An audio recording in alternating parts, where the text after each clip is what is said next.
India TV YouTube channel को subscribe करें और बेल आइकन दबाएं। अफगानिस्तान की राजधानी काबुल में एक बार फिर से तालिबानी आतंकियों ने धमाके किए हैं और इस बार निशाना अफगानिस्तान के रक्षा मंत्री को बनाया गया। हमले के बाद एनकाउंटर में 4 आतंकियों को मार गिराया गया। रक्षा मंत्री तो बच गए, लेकिन जिस तरह से हाई सिक्योरिटी ग्रीन जोन में हमला हुआ है उससे अफगानिस्तान हिल गया है। अब अफगानिस्तान यूनाइटेड नेशंस से देश को बचाने की अपील कर रहा है, नाटो से मदद की मांग कर रहा है और पूरे विश्व को पाकिस्तान का प्रोपेगेंडा समझाने की कोशिश की जा रही है। साथ ही अफगानिस्तान ने अब यूएन सुरक्षा परिषद की इमरजेंसी मीटिंग बुलाने की भी मांग की है। और ग्राउंड जीरो से देखिए काबुल में कल हुए आतंकी हमले की इंडिया टीवी के डिफेंस एडिटर मनीष प्रसाद की ये एक्सक्लूसिव रिपोर्ट।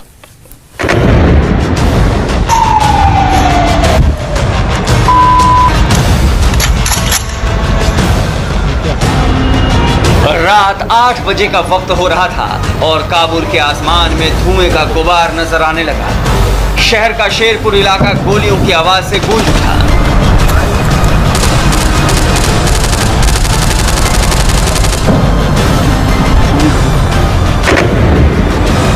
एक के बाद एक 3 बम धमाकों के बाद इलाके में तबाही और दहशत की जो तस्वीर थी वो इस इलाके में रहने वाले लोगों ने पहले कभी नहीं देखी थी। ये वीडियो देखकर कौन कह सकता है कि तस्वीर अफगानिस्तान की राजधानी काबुल के सबसे सुरक्षित, सबसे चमकदार, सबसे हाई प्रोफाइल इलाके की हो सकती है। अफगानिस्तान के रक्षा मंत्री बिस्मिल्लाह मोहम्मदी आतंकवादियों के टारगेट पर थे। बिस्मिल्लाह मोहम्मदी का घर दहशतगर्दों के रडार पर था, लेकिन खुशमती ये रही कि जब यह हमला हुआ तब वो घर पर मौजूद नहीं थे, इसीलिए वो बच भी गए। लेकिन घर के बाहर मौजूद गार्ड इस हमले में बुरी तरह घायल हो गए। हमला इतना बड़ा था कि रक्षा मंत्री के घर के करीब सांसद मरियम कौफी के घर में आग लग गई। उनके गार्ड की मौत हो गई। हमले के वक्त जो ऑडियो रिकॉर्ड करके उन्होंने अपने रिश्तेदार को भेजा वो सुन लेंगे तो खौफ की तस्वीर आपकी आंखों के सामने उतर जाएगी।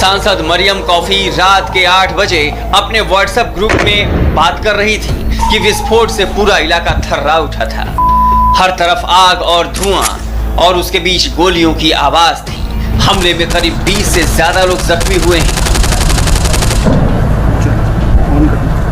हम आपको ये भी बता दें कि लगातार ये कहा जा रहा था कि तालिबान इस समय काबुल तक नहीं पहुंच पाया है, लेकिन पिन पॉइंट ऑपरेशंस और साथ में जिस तरीके से मोटार फायर किए जा रहे थे उससे एक बात बिल्कुल साफ हो जाता है कि तालिबान इस समय काबुल के अंदर है और अफगान फोर्सेस लगातार ये कोशिश कर रही है कि तालिबान या फिर उसके सिंपथाइजर्स, ओवरग्राउंड वर्कर्स को पिन पॉइंट ऑपरेशन में न्यूट्रलाइज किया जाए और इसीलिए चारों तरफ घेराबंदी की गई है। खासतौर पे जो एरिया है, साथ में जो व्हीकल के अंदर जो नंबर प्लेट थी, उसके अलावा चेसी प्लेट थी, व्हीकल बॉर्न आईडी में जो आईडी इस्तेमाल की गई, इन सभी की इन्वेस्टिगेशन अब तेज की गई है। धमाके के फौरन बाद अफगानिस्तान स्पेशल फोर्सेस ने ऑपरेशन शुरू किया। थोड़ी ही देर में आतंकवादियों से फोर्सेस का आमना सामना हुआ। एक बार फिर शेरपुर का इलाका गोलियों की आवाज से गूंज उठा। थोड़ी ही देर में पता चला हमले में शामिल 4 आतंकवादियों को सुरक्षा बलों ने ढेर कर दिया है। इसके बाद तो काबुल की सड़कों पर अफगान फोर्सेस के समर्थन में नारेबाजी होने लगी। अल्लाहू अकबर का नारा गूंजने लगा।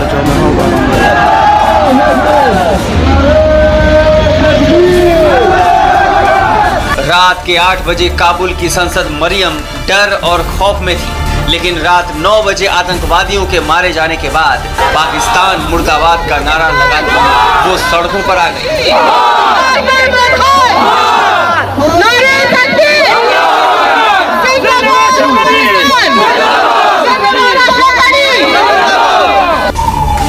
कल रात जहां हमला हुआ वो काबुल का ग्रीन जोन है, मतलब सबसे सुरक्षित इलाका। इसी इलाके में अलग अलग देशों के राजदूत रहते हैं, अफगानिस्तान के बड़े बड़े अफसर रहते हैं, लेकिन उसके बावजूद आतंकवादियों ने हमले के लिए इस ग्रीन जोन को चुना। दरअसल इस हमले के जरिए तालिबान ने ये दिखाने की कोशिश की है कि वो सिर्फ हाईवे पर नहीं बल्कि शहर के अंदर भी दाखिल हो चुका है।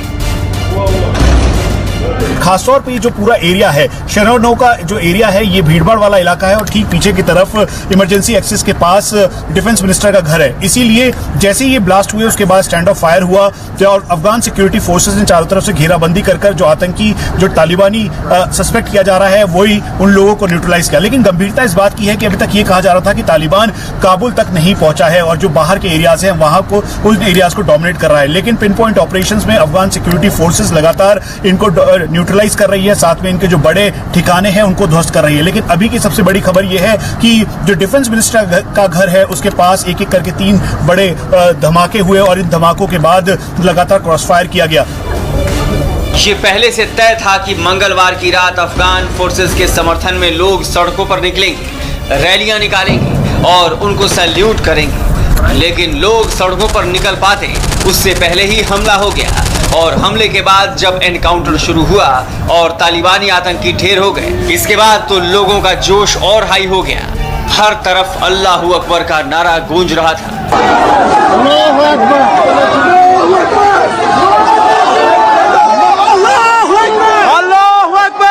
हम जहां पर हैं यहां से करीबन 1 किलोमीटर के एरियल डिस्टेंस पर ये तेज धमाके हुए, उसका असर चारों तरफ दिखाई दिया। लेकिन 9 बज चुके हैं और ये काबुल की जनता है जो कि अल्लाहू अकबर, क्योंकि उनको आज ये कहा गया था कि सभी अफगान स्पेशल फोर्सेस और अफगान फोर्सेस के लिए एक साथ बोलेंगे, वो चारों तरफ गूंज रहा है। इस इलाके में भारत का भी दूतावास है। गनीमत ये रही कि भारत का दूतावास और दूतावास में काम करने वाले सभी लोग सुरक्षित हैं। अफगानिस्तान के नेशनल सिक्योरिटी का दफ्तर है, लेकिन उसके बावजूद हमला हो गया। इसलिए अफगानिस्तान के विदेश मंत्री चाहते हैं कि अब भारत अफगानिस्तान में शांति में बड़ी भूमिका निभाए। तालिबान हिंसा और अत्याचारों के कारण अफगानिस्तान में होने वाली त्रासदी को रोकने के लिए संयुक्त राष्ट्र और अंतर्राष्ट्रीय समुदाय को एक बड़ी भूमिका निभानी चाहिए। वर्तमान यूएनएससी अध्यक्ष के रूप में भारत की प्रमुख भूमिका की उम्मीद करते हैं। नमस्ते, मैं हूं मीनाक्षी जोशी। वीडियो और खबरों से अपडेट रहने के लिए India TV YouTube channel subscribe करें, बेल आइकन दबाना ना भूलें। जुड़े रहें इंडिया टीवी के साथ।